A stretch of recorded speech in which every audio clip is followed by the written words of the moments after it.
आप देख रहे हो समाचार विजन। मैं हूं शशि पांडे। आज गुनाह और जुर्म की बड़ी खबरों के साथ एक बार फिर से हाजिर हूं आपके सामने। गुनाह और जुर्म की घटनाओं को लेकर के मैं आपके साथ इसलिए आपको जागरूक करने का एक मेरा मंसूबा होता है, ना कि दहशत फैलाने का। ऐसी घटना को लेकर के आज मैं एक दिल्ली की घटना, जो गवाह बनने का उसको खामियाजा भुगतना पड़ा, गवाह बनने को लेकर के उस पर ताबड़तोड़ चाकुओं से हमला करके बुजुर्ग की कर दी गई हत्या की साजिश में पुलिस ने 5 लोगों को गिरफ्तार किया। सराय रोहिल्ला में एक 60 साल के बुजुर्ग को गवाही से रोकने के लिए उन पर जानलेवा हमला कर दिया गया। पुलिस को जब इन हमले की सूचना मिली तो मौके पर पहुंची पुलिस ने मामले की जांच शुरू कर दी। बुजुर्ग की गवाही के बाद पुलिस ने इस मामले में 5 लोगों को पकड़ा। बुजुर्ग इकबाल अहमद पर चाकू से ताबड़तोड़ हमला कर दिया गया। उसे जख्मी हालत में इकबाल को नजदीकी अस्पताल में भर्ती कराया गया और पुलिस ने हत्या की कोशिश, जान से मारने की धमकी देने, आपराधिक साजिश रचने और अन्य धाराओं में मामला दर्ज कर 3 नाबालिग समेत 5 को गिरफ्तार कर दिया। प्रेमनगर रेलवे फुट ओवरब्रिज से पकड़ा गया ये अपराधी। पूछताछ में पता चला है कि जेल में बंद बदमाश ने हत्या की गवाही देने से रोकने के लिए बुजुर्ग पर हमला कराया था। पकड़े गए अपराधी की पहचान राजन और ओम त्रिपाठी उर्फ सोनू शूटर के नाम पर हुई है। वहीं पकड़े गए बाकी 3 नाबालिग 16 साल के हैं। पुलिस ने आरोपियों के पास से 5 चाकू बरामद किए और पकड़े गए आरोपियों से पूछताछ कर पुलिस मामले की छानबीन कर रही है। नाथ डीसीपी मनोज कुमार मीना ने बताया कि 22 दिसंबर को बजरंग माजरा तब घटा जब मस्जिद सराय मोहल्ला में एक शख्स के खून से लथपथ हालत में पड़े होने की कॉल मिली। पुलिस मौके पर पहुंची, जहां घायल की पहचान इकबाल अहमद के रूप में हुई। उन्हें अस्पताल में भर्ती कराया गया। कंडीशन क्रिटिकल थी, इसलिए बयान नहीं दे पाया। इलाज के बाद तबीयत में सुधार होने पर पुलिस ने इकबाल से पूछताछ की। पीड़ित ने बताया कि वर्ष 2019 में अशफाक, मुस्ताफ और मुमताज ने उसके बेटे फिरोज की हत्या कर दी थी। मामले में तीनों आरोपियों को जेल की सजा हो गई। कोर्ट में मामला विचाराधीन है। इस केस में इकबाल मुख्य गवाह था।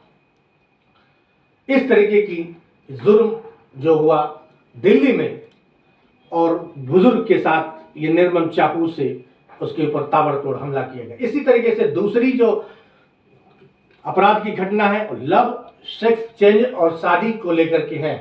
सेक्स चेंज को लेकर के जिस तरीके से लगातार सुर्खियां चल रही हैं, लोग सेक्स चेंज अपना करा रहे हैं, जेंडर चेंज करा रहे हैं, उसको लेकर के एक अपराध हुआ है, घटना घटी है, जो कत्ल की वो कहानी जिसमें आपकी रूह को कपा देगी।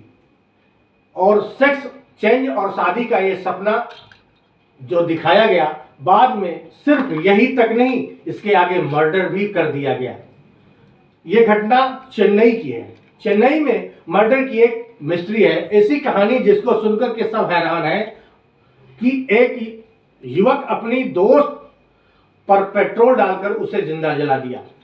पुलिस को पता चला कि उसने लड़की से शादी के लिए कुछ दिन पहले ही सेक्स चेंज कराया था। बाद में जब लड़की ने इनकार कर दिया तो उसके बर्थडे वाले दिन ही उसका मर्डर कर दिया। यह कोई पहला मामला नहीं है। साल की बात है जब यूपी में सेक्स चेंज, तंत्र मंत्र और मर्डर की कहानी सामने आई थी। इस पूरे मामले का खुलासा तब हुआ जब पुलिस को एक कंकाल मिला था।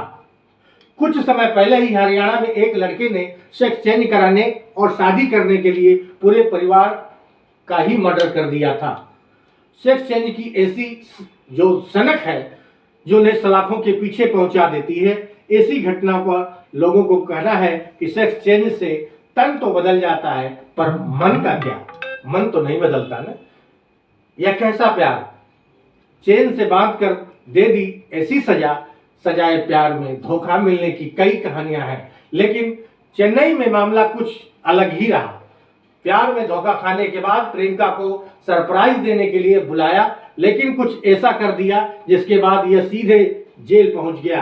आरोपी मृतक की सहेली थी और उसने अपनी दोस्त से शादी करने के लिए सेक्स चेंज करा करके लड़का बन गया था।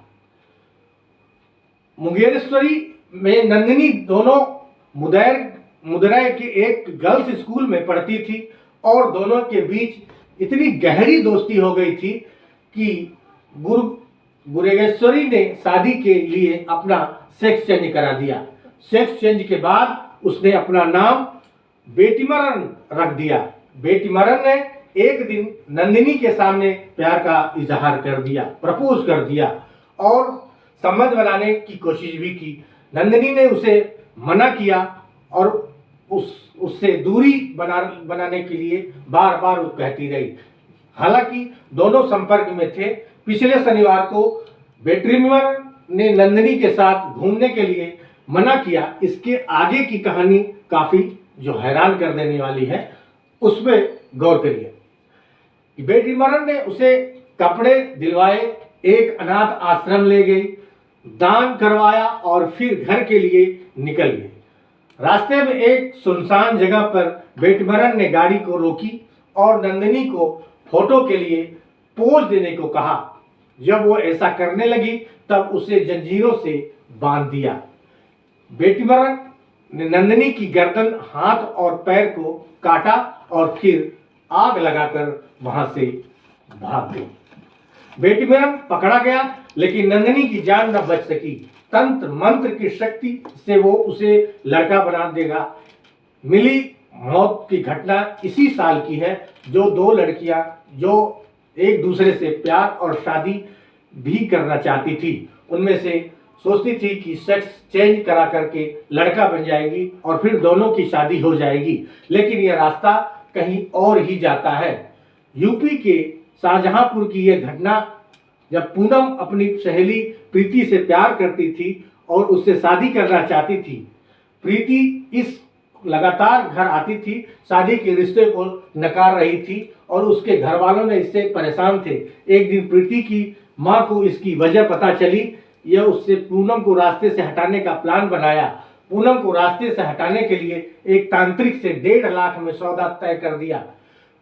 कुछ पैसे भी षड्यंत्र के लिए दिए। तांत्रिक ने पूनम और प्रीति दोनों को मिलने के लिए पास में जंगल में बुलाया। जब पूनम वहां तंत्र मंत्र की शक्ति, वो उस को लड़का बना देगा, पर फिर दोनों शादी कर सकते हैं। दोनों को अपने झांसे में ले लिया। तांत्रिक ने पूनम को अकेले में मिलने के लिए बुलाया और उसकी हत्या कर दी। इसके गुम होने की पुलिस को सूचना दी गई। 2 महीने की जांच के बाद पुलिस को एक कंकाल मिला था और जांच में पता चला था कि कंकाल जो है पूनम का है। जब मामले का खुलासा हुआ तो सभी के होश फाख्ते हो गए। इसी तरीके से सेक्स चेंज के चक्कर में पूरा परिवार जो था वो मौत के घाट उतार दिया गया।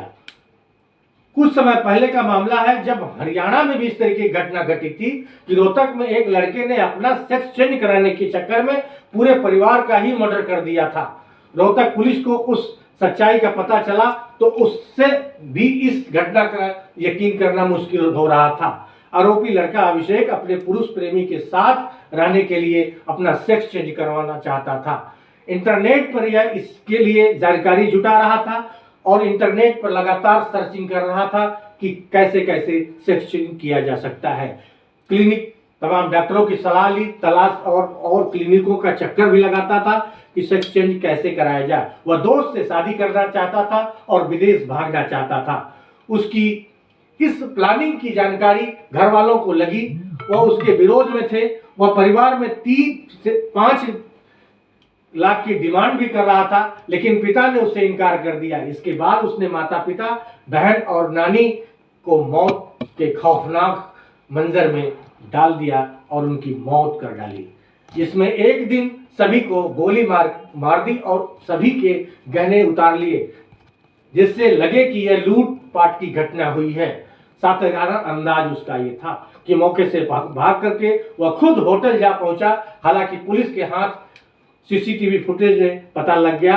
इसके बाद पूरी झूठी कहानी का खुलासा हो गया। इस तरीके से अपनी वो साजिश रची थी सेक्स चेंज कराने की। सेक्स चेंज कराना जो उस तरीके से चल रहा है, सेक्स चेंज करा देने से केवल आपके जेंडर बदल जाते हैं, लेकिन आपकी रूह मानसिकता जो है वो जिस जेंडर की है वही रहती है। इस तरीके से हम बार बार यही कहेंगे कि ऐसे चक्करों में ना पड़े। ये ऊपर वाले की देन है, जिस तरीके से उन्होंने भेजा है उसे स्वीकार करिए। आगे तीसरी घटना पे मैं आपको ले चलता हूं, जहां शादी के बाद प्रेमी संग भाग गई थी महिला, वह भी साथ रहेगा इस शर्त पर लौटी 2 महीने के बाद और पति को ही मार डाला। ये उत्तर प्रदेश के गाजियाबाद में क्रॉसिंग रिपब्लिक थाना क्षेत्र के बहरामपुर में एक प्लाट में मिली शख्स के शव की पहचान होने के बाद मिली। पुलिस ने हत्या के आरोप में मृतक की पत्नी और उसके बॉयफ्रेंड को गिरफ्तार कर दिया है। पुलिस का दावा है कि आरोपियों ने लगातार हो रहे विवाद के कारण उसकी हत्या कर शव को फेंक दिया था। उत्तर प्रदेश के गाजियाबाद के क्रॉसिंग रिपब्लिक थाना क्षेत्र में बहरामपुर में एक प्लाट में मिले इस शख्स के शव की पहचान होने के बाद पुलिस ने हत्या के आरोप में मृतक की पत्नी और उसके बॉयफ्रेंड को गिरफ्तार कर लिया। पुलिस का दावा है कि आरोपियों ने लगातार हो रहे विवाद के कारण उसकी हत्या कर दी थी। खून के धब्बों को निकालने के लिए बेंजाडिन टेस्ट कराया गया। बेंजाडिन टेस्ट जिसके बाद पूरे केस की गुत्थी खुल गई। एसीपी वेब सिटी सलोनी अग्रवाल ने बताया कि मृतक की पहचान शिवम के रूप में हुई है। वह मूल रूप से जालौन का रहने वाला है और गाजियाबाद के बहरामपुर में रहता था। हत्या के मामले में उसकी पत्नी प्रियंका और उसके कथित प्रेमी गर्जन यादव को गिरफ्तार कर लिया गया। आरोपी ने गला दबाकर और चाकू से हमला कर हत्या की थी। बाद में शव को चादर में लपेटकर खाली प्लाट में डाल दिया था। बेटी के कारण पत्नी के दोस्त को के साथ रहने को हुआ था मजबूर। पुलिस के मुताबिक शिवम बाइक कैब चलाता था। उसने करीब 4 साल पहले प्रियंका से शादी की। अपनी पहली पत्नी को छोड़कर उसने प्रियंका से शादी की थी। प्रियंका की 2 साल की बेटी भी है। कुछ समय पहले प्रियंका गर्जन के संपर्क में आई और दोनों में दोस्ती के बाद संबंध बन गए। मार्च 2023 में प्रियंका घर छोड़कर के गर्जन के पास बलिया चली गई थी। शिवम ने उसे तलाशते हुए बलिया पहुंच गया। इस दौरान बेटी के कारण यह उसके साथ पत्नी के दोस्त को भी अपने ही घर में रहने को तैयार कर लिया था। दोनों की नजदीकियों के कारण विवाद बढ़ने पर घर कर हत्या। पुलिस के अनुसार शिवम 6 महीने से दोनों के साथ रहना चाहता था। पत्नी और उसके दोस्त की नजदीकी को देख करके दोनों में अक्सर विवाद होता था। 20 दिसंबर की रात प्रियंका ने शिवम का गला दबा करके हत्या किया। गर्जन ने चाकू से हमला कर उसकी भी हत्या कर दी। दोनों ने मिलकर के शव को घर से 100 मीटर दूर प्लाट में चादर में लपेट करके फेंक दिया। जिस तरीके से ये घटना घटी उसको गुत्थी को एसीपी वेब सिटी सलोनी यादव ने बताया कि केस काफी चुनौतीपूर्ण था।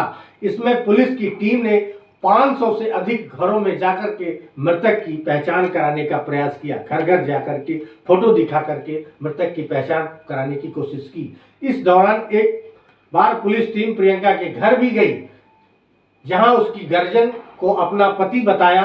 बेटी के साथ रहने की बात क्या उसे पहचानने से इनकार भी कर दिया था। इसके बाद मामले में और जानकारी होने के बाद पुलिस की टीम दोबारा उसके घर पहुंची। इस बार फोरेंसिक टीम के साथ पहुंची और मिले खून के धब्बों के निशान का बेंजाडिन टेस्ट करवाया, जिसके बाद खून के धब्बे उभर करके सामने आए और मामले की खुलासा और गुत्थी सुलझ गई। तो ये थी अब तक की हमारी 3 बड़ी अपराध की घटनाएं। हमारी अपराध की क्राइम रिपोर्ट घटना की जानकारी आपको किस तरीके से लगी, इस पे हमें कमेंट करके अपनी प्रतिक्रिया दें और साथ में जुड़े रहें हमारे इस चैनल से, लाइक करें, सब्सक्राइब करें। हम आपके लिए नई घटना के साथ, फिर अपराध की बड़ी घटनाओं के साथ फिर लौटेंगे। तब तक देखते रहिए समाचार विजन। नमस्कार, जय हिंद।